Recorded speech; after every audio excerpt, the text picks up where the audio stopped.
Hey, it's your girl Kay from Q, and I want to welcome you to my channel if you're new. I want to welcome you back to my channel if you're a returning subscriber. Here on Crafting with Q, we discuss all things tips and tools for small business owners and all things DIY. If that interests you, please don't forget to subscribe below. If you've been following the journey, you know that I recently just did my first pop-up. Last week we did a Dollar Tree haul to show you things that you can purchase out of the Dollar Tree to dress up your table. And as promised, I will come back and I will share my first pop-up shop experience with you all. And here we are today to do that.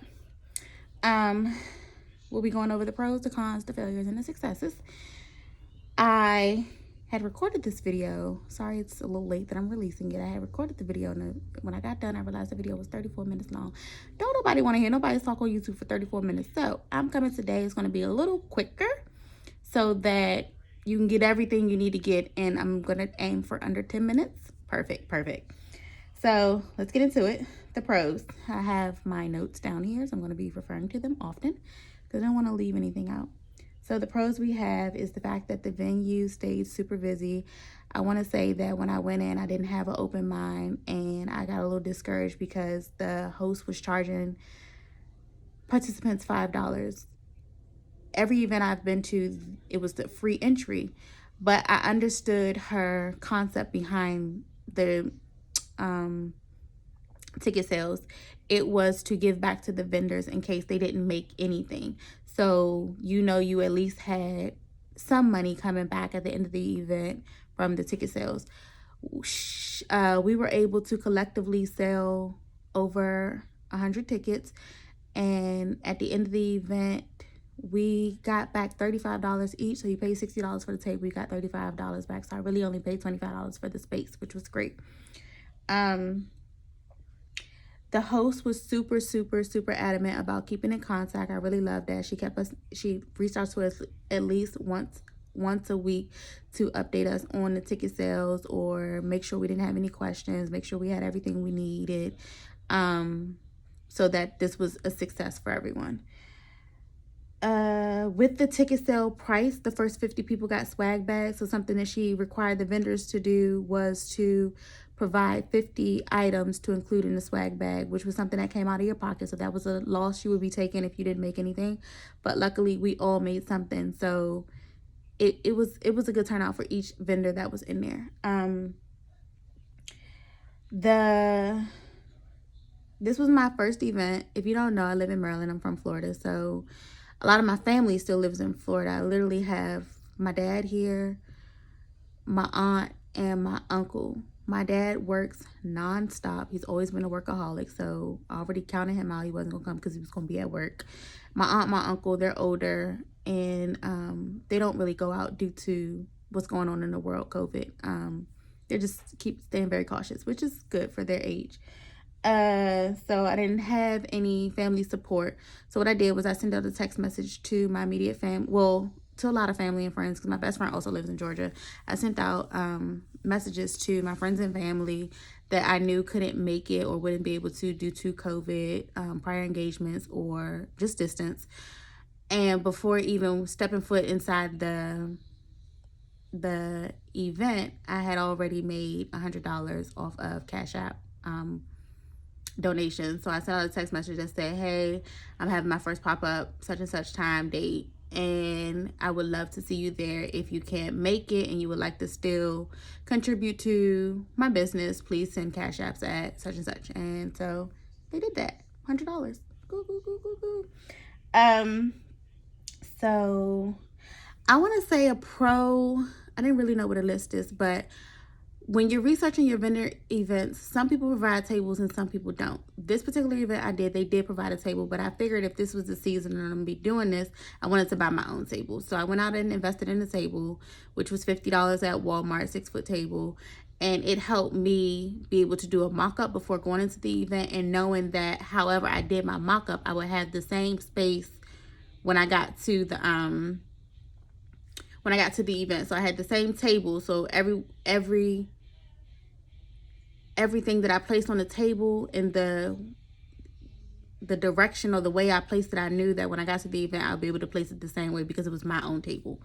The cons, I would say, is the service. So the event was off the road on a back road in some woods and some more inside of a garage. It was a rental space garage though, not like a house garage. So the service was very, very, very bad. I would definitely look into what type of service is in the place that you're going to, if you're going to be using your phone to accept payments or do any social media advertisements.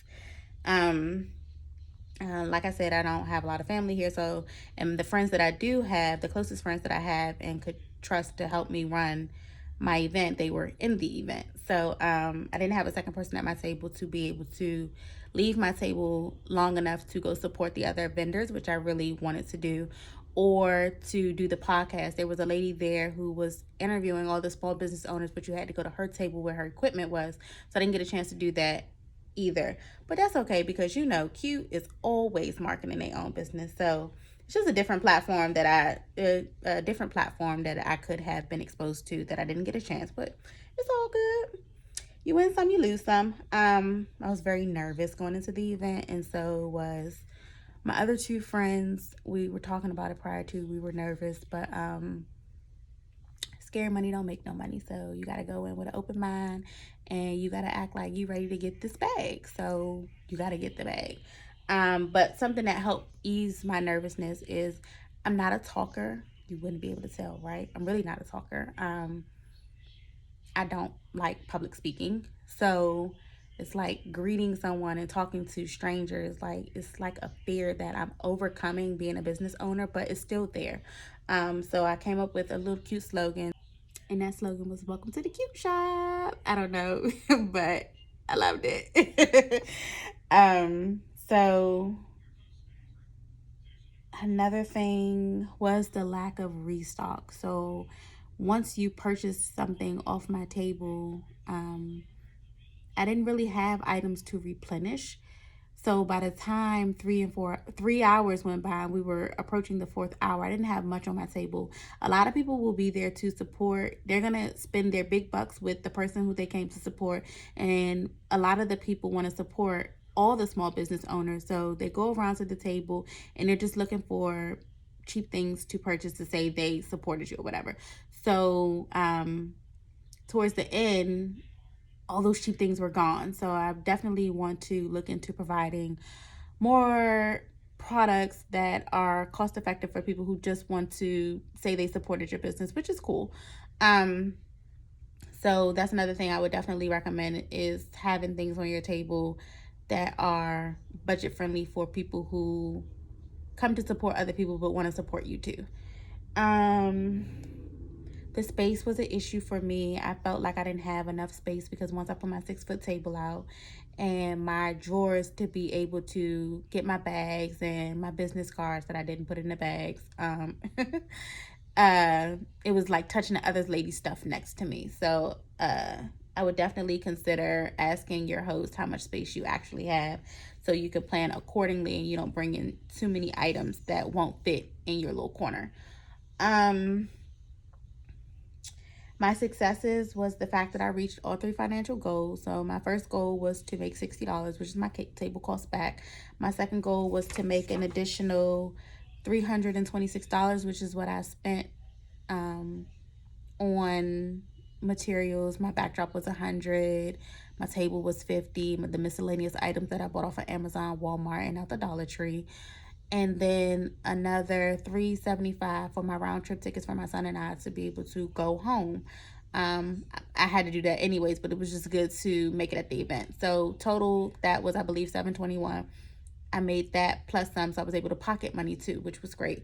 The failures would be my paper fail. So my failures were the fact that I forgot to put business cards inside of the packages, some of them, when it was really, really, really busy. I just forgot to put the business cards in. I forgot to put the care cards in. If they bought beaded jewelry, you know, there's a certain way you have to care for your beaded jewelry in order to get a long life out of them. So because I failed to put the care cards in, I just hope people know how to take care of beaded jewelry and they're not contacting me in a week. Hey, my bracelet popped. Oh, because you didn't roll it on. But that's not your fault. It's mine, because I didn't give you a care card. Last but not least, I assumed everybody would have PayPal and Cash App because that's the way you had to pay in order to register for the event. But I had to turn 2 customers away because they had credit cards and I had no way to accept credit cards. So as soon as I got home, I researched ways to get a reader so that I can accept credit cards in the future. And I had no idea that PayPal has a reader that they will send you for free in order to just swipe a card and the money goes straight to your PayPal account. So I have that for my next event. Cute. Crafting unique treats every day. Whatever you need, you can get it with K. We got bracelets, we got beats, custom charms, what you need. Custom face masks keep you safe. No COVID-19. Focus on the things that matter. With that booked and busy planner, tune into our YouTube channel. All the cute that you can handle, yeah, it's cute.